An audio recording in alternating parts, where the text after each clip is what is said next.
Chhota Udepur sub jail Chhota Udepur ખાતે બંદીવાન ભાઈઓ માટે સર્વરોગ નિદાન અને સારવાર કેમ્પ યોજાયો. જિલ્લા આરોગ્ય શાખા છોટાઉદેપુર અને ધીરજ હોસ્પિટલ પીપરિયા દ્વારા આજે સબ જેલ છોટાઉદેપુર ખાતે બંદીવાન ભાઈઓ સર્વરોગ નિદાન તથા સારવાર કેમ્પનું આયોજન કરવામાં આવ્યું હતું. મુખ્ય જિલ્લા આરોગ્ય અધિકારી ડો.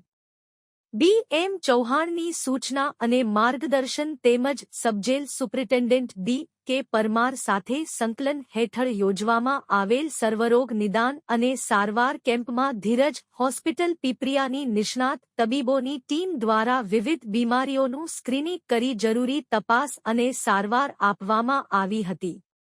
જેમાં ધીરજ હોસ્પિટલ પીપરિયા તેમજ જિલ્લા આરોગ્ય શાખા છોટાઉદેપુરની પ્રાથમિક આરોગ્ય કેન્દ્ર મલાજા તથા જિલ્લા ક્ષય કેન્દ્ર છોટાઉદેપુરના ડો.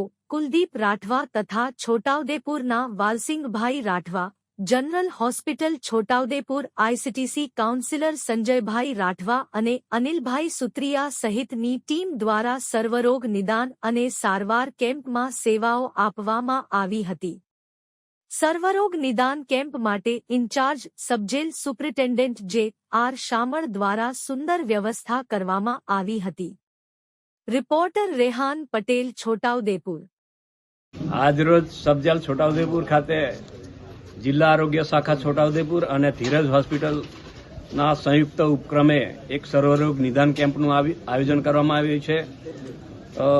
મુખ્ય જિલ્લા આરોગ્ય અધિકારી ડોક્ટર ભરતસિંહ ચૌહાણ સાહેબના સૂચન અને માર્ગદર્શન હેઠળ આયોજન કરવામાં આવેલ કેમ્પની અંદર ધીરજ હોસ્પિટલની તજજ્ઞોની ટીમ, ઓર્થોપેડિક સર્જન, આઈ સર્જન, નાક કાન ગળાના સર્જન તેમજ મેડિસિન ફિઝિશિયન વગેરેની ટીમ દ્વારા બંદીવાન કેદીઓને જરૂરી ચેકઅપ કરીને જરૂરી સારવાર આપવા માટેનું કેમ્પનું આયોજન કરવામાં આવ્યું છે. વાલસિંગભાઈ રાઠવા, જિલ્લા ટીબીએચઆઈ કોર્ડિનેટર છોટાઉદેપુર.